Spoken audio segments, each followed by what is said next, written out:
Every December the internet resurfaces the idea that Die Hard counts as a Christmas movie. It wasn't and it isn't. It was released in July, the peak of summer. Stop it. But if we're doing this dance again, then sure we need to talk about The Long Kiss Goodnight as well. At least this one can argue an October release, which is closer to the usual November Christmas movie window than Die Hard ever was. That puts it in the same league as Home Alone, Elf and How the Grinch Stole Christmas.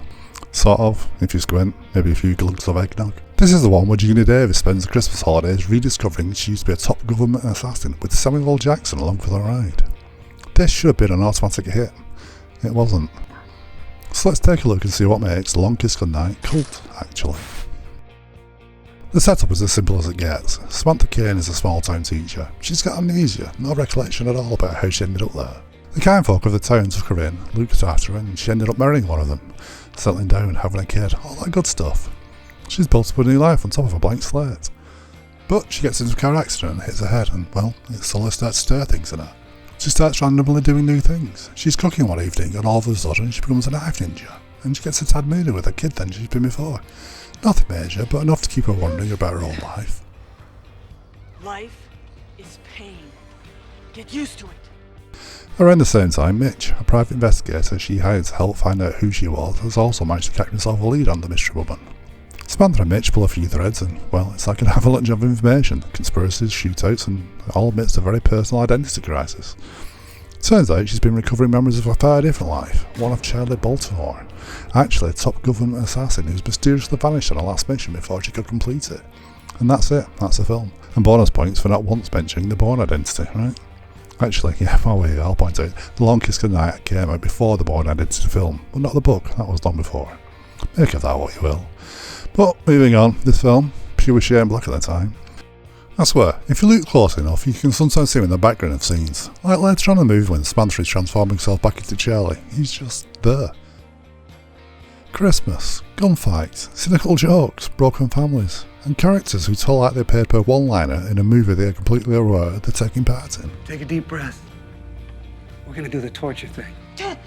He doesn't even try to be subtle, not once. Pure 90s action at its finest.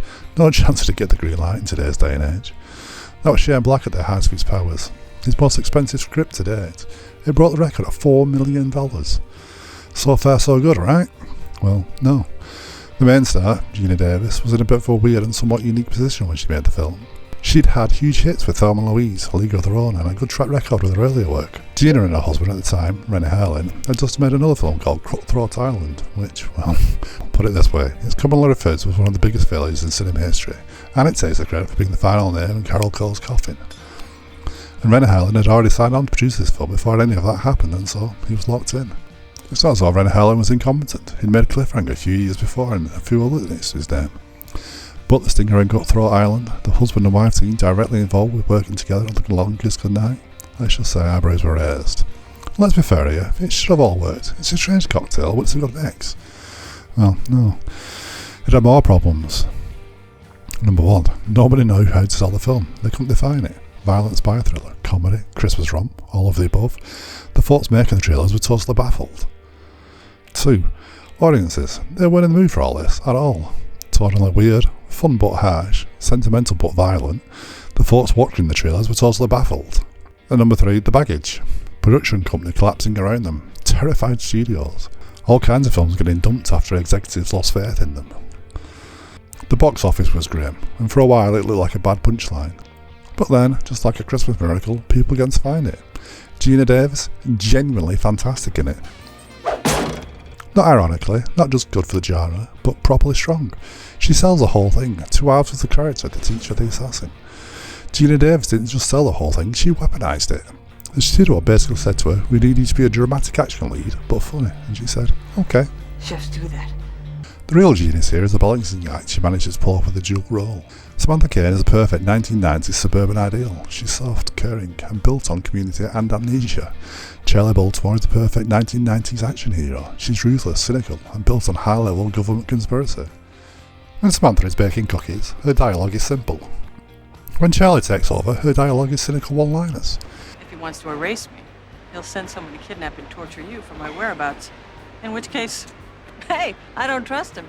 The script naturally demands a schism in the performance, and Geena Davis delivers it. That's why the film's tone is so weird.